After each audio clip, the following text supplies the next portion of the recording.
Hey guys, welcome back to video number 4 of the Sebart Avanti XS. This should be the last video in the series as I wrap up everything that needs to be done. We need to work on the method for attaching the wings. I've got a different system than what they use in the manual. So waiting for the fuel tank to arrive. It should be on its way. Should have it fairly soon. Got to test the engine. Test the smoke. It's got to get balanced, and let's see, we got to set up the radio, make sure everything's all set up there. So I think the first thing I'm going to do is work on the wing attachment system. So let's get at it. Alright, so I've got the Avanti upside down on the bench here. The first thing I'm going to work on in this video is getting the method for attaching the wings sorted out. Now, the kit comes with a wing tube with a wooden dowel in the center. This is the wing spar for my 90mm Avanti. So there you go. It has a wooden core inside the carbon tube. And what they want you to do is insert the spar, put the wings on, and then there's a hole on each side of the wing. Right there and there, and they want you to drill a hole through the carbon tube into the wood, and they want you to install this little wood screw through here, which would go through a hole in the spar. Now, I tried this method on my 90mm Avanti, and I did not like it. The reasoning for that is you have to mark each side, left and right, and then when you put the airplane together, you're going to have to start with the same wing every time. So you'll have to install the wing spar tube into, let's say, the left wing, put the screw in, and you'd have to slide everything on, slide the right wing on, and put in the right wing screw. But it becomes kind of difficult because you're going to have to mark the tube to make sure that it is perfectly straight up and down however you installed it in the wing, to make sure that your hole lines up every time. You can see when I did this one, I got a pretty nice hole there. But on the right side, it got a little close to the end. So I don't use this method anymore. I didn't find I cared for it. So I came up with a different method. So what I do now is I drill a hole through the wing rib here into the fuselage. And then I install a blind nut on the inside, and I use this one's going to be a 4mm bolt with a washer that will come from the inside of the airplane, and basically what it's going to do is clamp the two pieces together. Now, I've used this method on both my 90mm Avanti and my 90mm L39, and they work great. Those two airplanes I used a 3mm screw, but this one I'm going to use a little bit bigger and go 4mm. So I'm going to start by getting a hole drilled in the wing rib here, getting the blind nut seated and tack glued into place, then work on drilling the hole through the other side and getting this bolted together. Let me get the wing back off and drill a couple holes and get started. Alright, so there we have it. Not a very complicated process. Only took me maybe 5 minutes to do. Drill a hole where you want it in the wing. You can get the blind nut set. Mark the hole on the fuselage side. Drill the hole through there. And I have the bolt and the washer. Kind of pinch everything together, tighten it down. The blind nut fully seats. So everything's good to go. Now what I'm going to do is I'm going to throw a little bit of epoxy around the edges of the blind nut and the edges of the washer to help hold the washer in place, so I don't lose the washer. I don't have to remember it. It'll always be in the airplane. Just a little bit of epoxy on those and the wing bolt system is done. Alright, so I've been working on a bunch of the little items to try to finish up the Avanti here, and the new fuel tank has arrived, along with a fuel tank for the L39. Could be another combo tank for fuel and smoke. Right now I am pressure testing the tank. Looks like the front mounting tabs are glued on a little wider than my first one, so I'm going to have to redo the front holes here. The back holes should line up just fine, but I'm going to have to redo the front ones. A couple things I've been working on.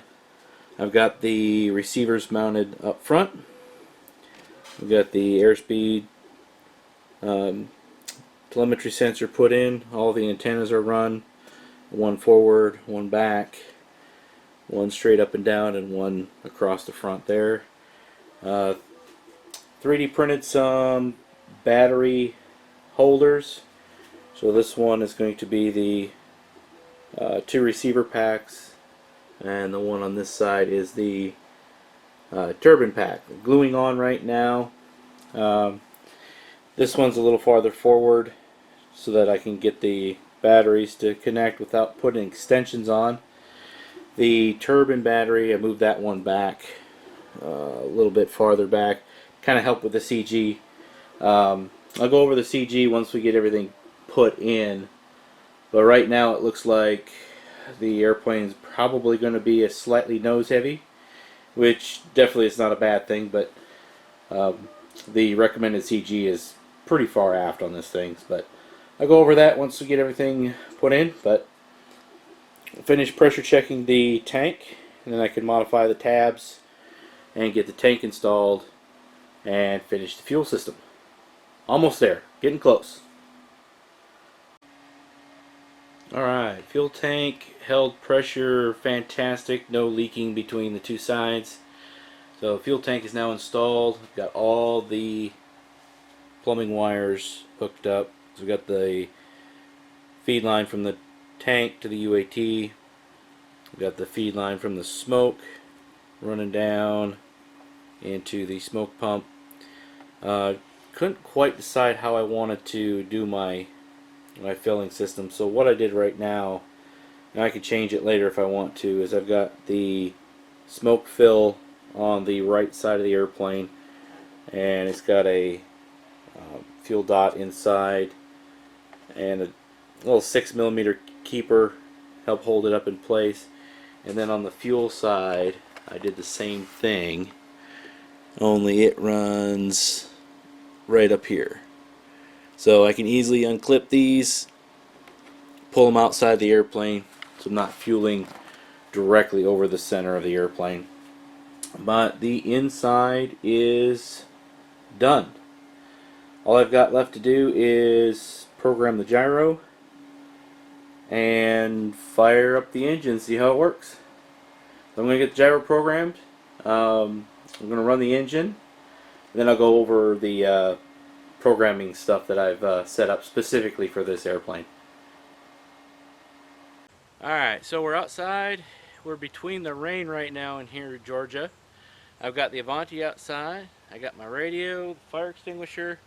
It's time to see if this engine will run. I'm going to move the camera and we'll fire it up.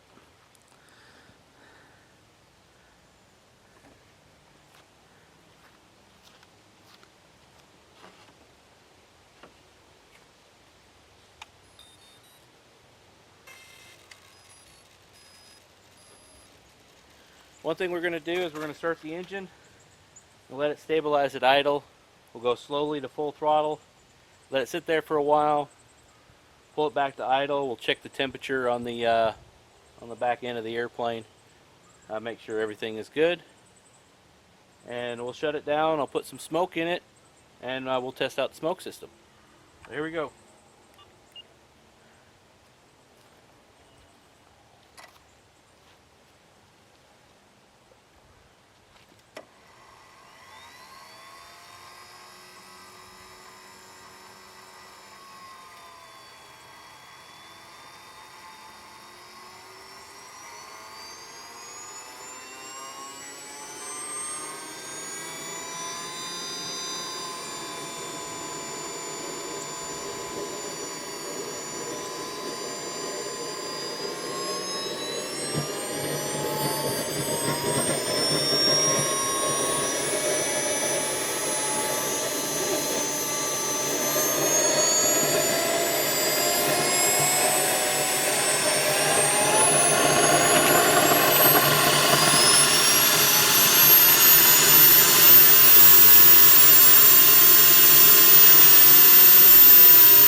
Alright, so that turned out pretty good. A few air bubbles to start with, but seems to run good. I didn't notice any hot spots in it. So I'm going to put some smoke in, get it fired up, and then we'll test the smoke pump.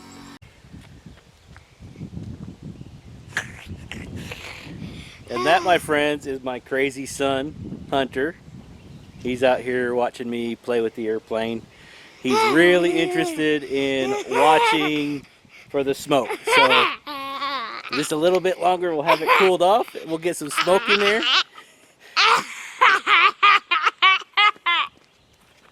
See what I got to deal with?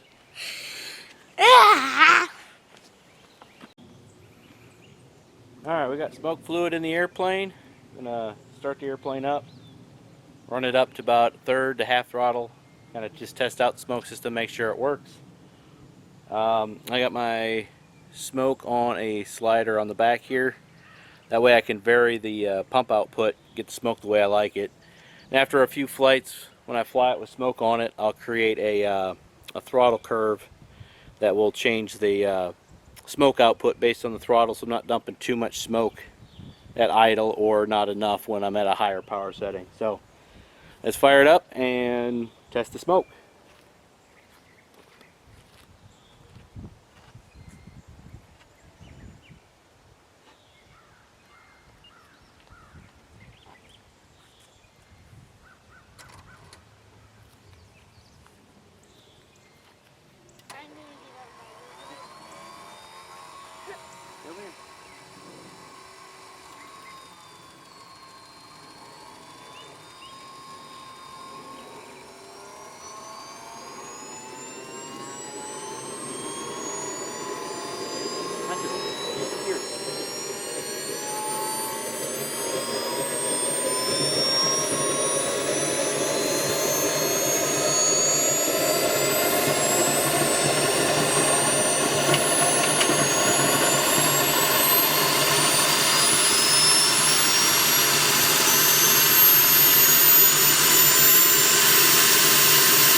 Alright, well, that was pretty sweet.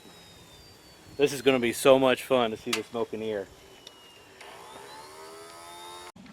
Alright, so one last thing we want to do after we've ran it is we're going to look at all the fuel line connections, the pumps, UAT, the fuel, even in the back here. Kind of hard to see in there right now. We're going to look for fuel leaks, any smoke oil leaks.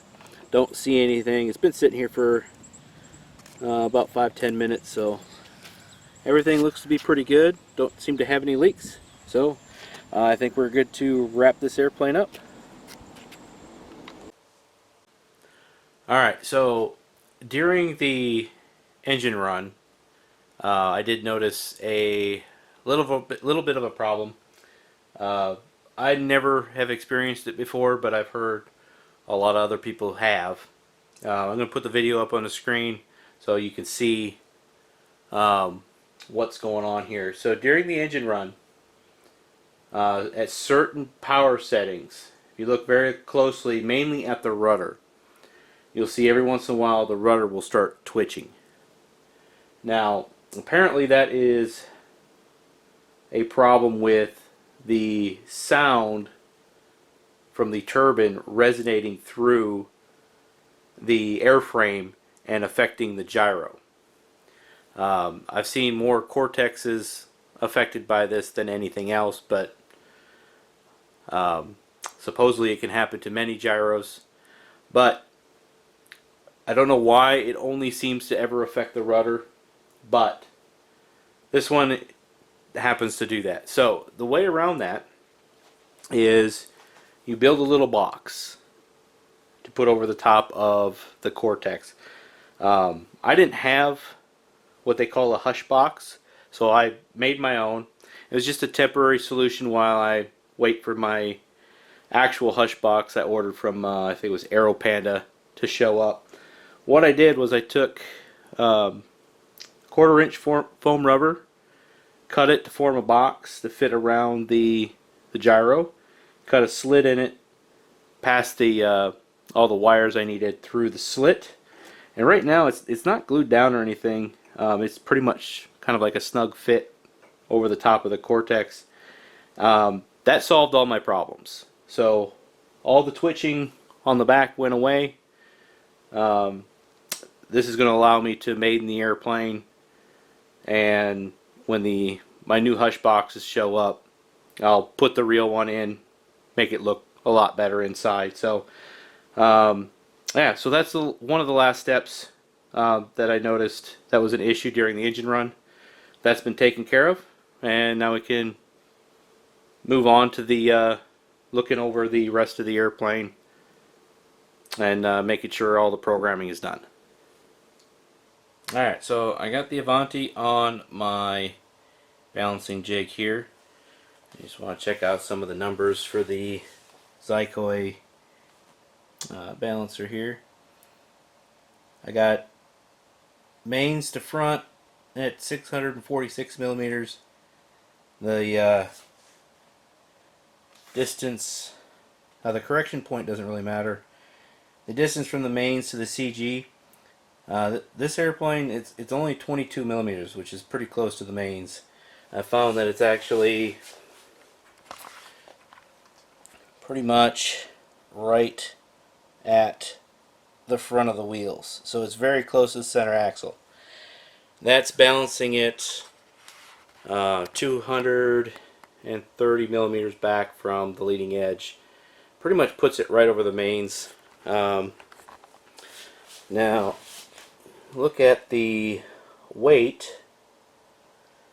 Ended up being, so right now I've got no fuel, no smoke, and the UAT is full.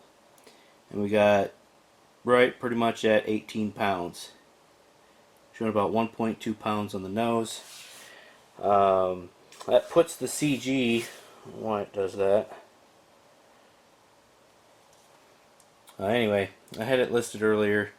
It put the CG at about 200 and, I think it was 215 millimeters from the leading edge. So it's about 15 millimeters forward of recommended CG. Now, I'm not really too concerned about that. I could put some weight in the tail. This is the first jet I've had where I haven't had to put weight in the nose. I'd have to put weight in the tail. Forward CG, not really a big deal. One thing I've always said is a forward CG may fly bad, but an aft CG only flies once. So we're going to give it a try at this CG. It'll work out just fine. If we want to move it back, I'll end up moving it back. I'll have to take the pipe out of the back and put the weights back there. But I'm going to fly it as is for now. And now I'm going to fill the fuel and the smoke up and see what we get for weights. Let me put some fuel in it, smoke, and see how that goes. Alright, so a couple last details here. For any of you that are familiar with Avantis, you'll notice that the wings are actually missing something. The wing fences. Okay? The purpose of these wing fences are at slow air speeds. Since the wing is swept, the air tends to want to try to move laterally across the wing. What these fences do is kind of keep that airflow from moving laterally and try to keep it attached to the wing in this area to kind of help delay the stall. Now, on the XS, I think these things are rather big. So I'm actually not going to install them. I don't like the way they look. I did not install these on my 90mm as well. That airplane flies fantastic. It's purely a matter of preference. I didn't notice any bad characteristics on the airplane by not having them. So I'm not going to put them on this one. But if you do choose to install them, there are 4 tabs located on the fence. And then you'll have to locate, it's right about here, you can press down on the monocoque a little bit and you can feel the holes. You're going to have to cut out the holes. There's 2 on the top and there's 2 on the bottom. You'll have to cut those out. And then you'll basically glue these things into place. If I were to install them, I would also cut the monocoque a little bit to help the wood seat fully so these don't come detached from the airplane. The biggest problem is if you do decide to attach these, you're going to have to leave them on. There's really no way to make these things removable. So I'm not going to put them on yet. If I decide at some point I do want them on there, I'll put them on. But as of right now, I like the way the airplane looks without them. And I'll see how the airplane performs. I'm pretty sure I'm going to like it just the way it is. If it flies anything like my 90mm, it's going to be fantastic. So that's why I don't have the fences on. So, alright, so let's talk a little bit about programming. So the rates for the Avanti, the aileron, they want 30 degrees, elevator 35, the rudder 35 degrees. These were the same numbers that were on my 90mm Avanti, and these were way too much for 100%, so I ended up knocking them down a lot. So on this one I pretty much copied the same rates that I have on my smaller one. And I will be using mid rates, which I believe I'm about, I think I set it up for about 25 on elevator and maybe about 20 on the ailerons. Added my standard expo that I use, usually around 30 to 40% depending on the surface. There's two notes down at the bottom here, and these are the same exact notes that are in the 90mm version. So they want a rudder to elevator down mix, about 2%, and a rudder to aileron mix. What these do is they help you hold a knife edge a little bit better. I had these originally set up on a on-off switch on my 90mm version, and I liked them so much that I just left them on all the time and freed up the switch. So here's what they look like. So we're going to take the radio, and when you move the rudder left and right, you can actually see the elevator. You move it right, it goes down. You move it left, it goes down.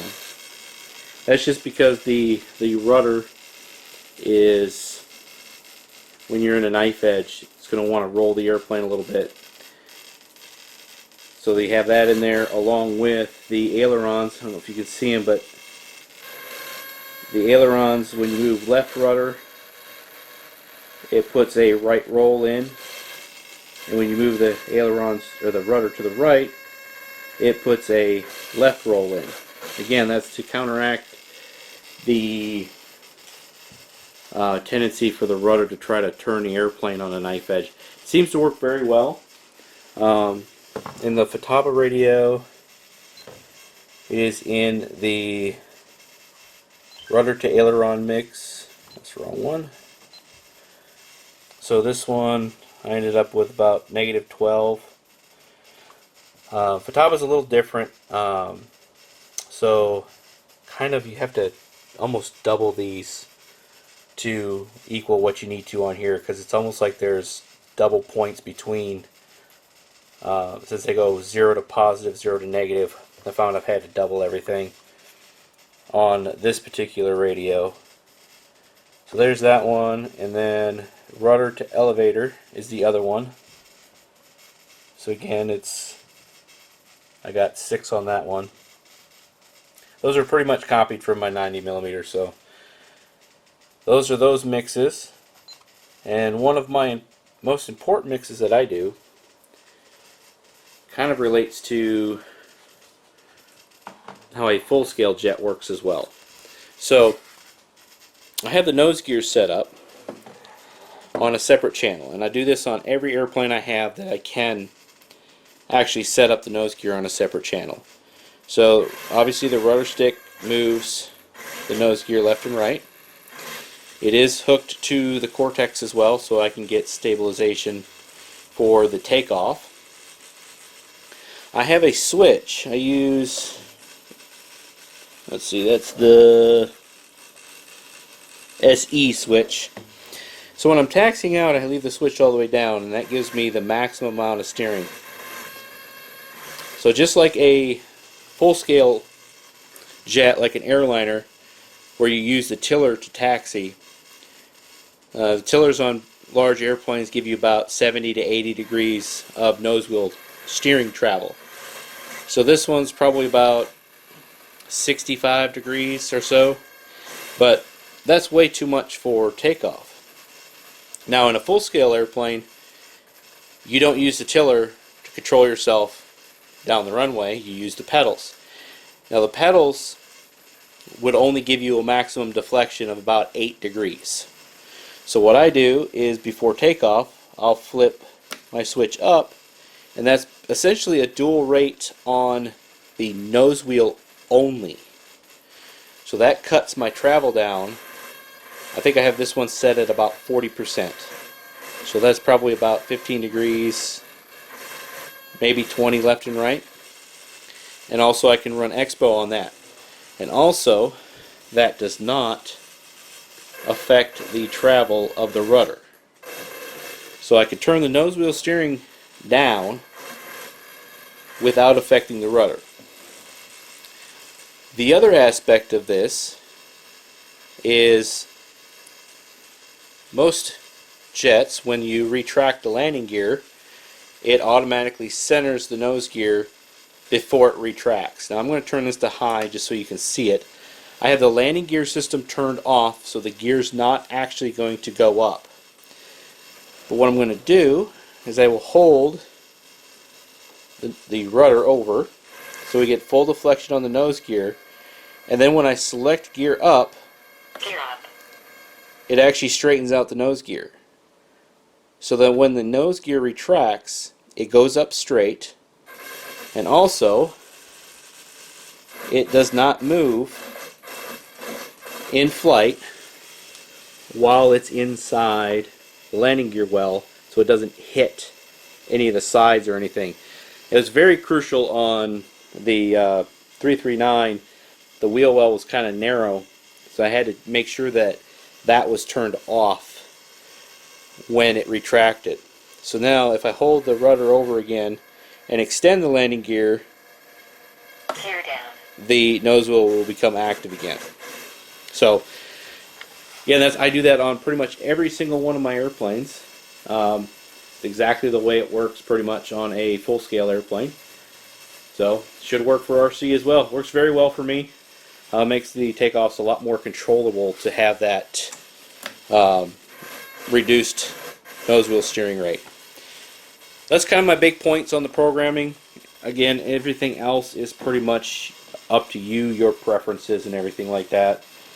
Like I said earlier, I have my smoke set on a slider for now till we figure out how the rates work, and then we'll put it on a switch. So alright, so I think that's going to pretty much wrap it up for video number 4 and the build of the Sebart Avanti XS.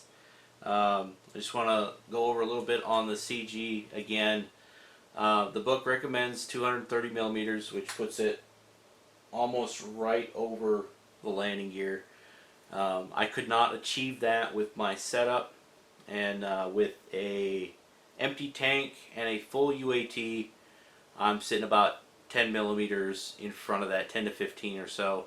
It moves forward a little bit with the addition of fuel, just because the fuel tank is forward of the CG. There's no way to move it back far enough to get it right over the CG. I'm okay with the forward CG. I think when I did the scales, I only ended up with a little less than 2 pounds on the nose gear, and I think it was about 8.5 per main gear. Very similar percentages with my 90 millimeter. I did fly that one quite a bit nose heavy for the first few flights till I got used to it. If I do need to make it a little more tail heavy, I've got plenty of room in the back of the airplane to add some weights. The problem with that is I'm going to have to take the smoke stick out, unhook the pipe, move the pipe forward so I can get weights on in there.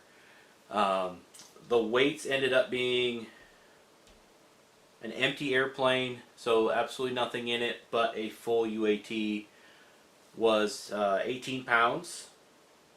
Full fuel with no smoke came out to about 20.5 pounds, and full fuel and full smoke was 21.25 pounds.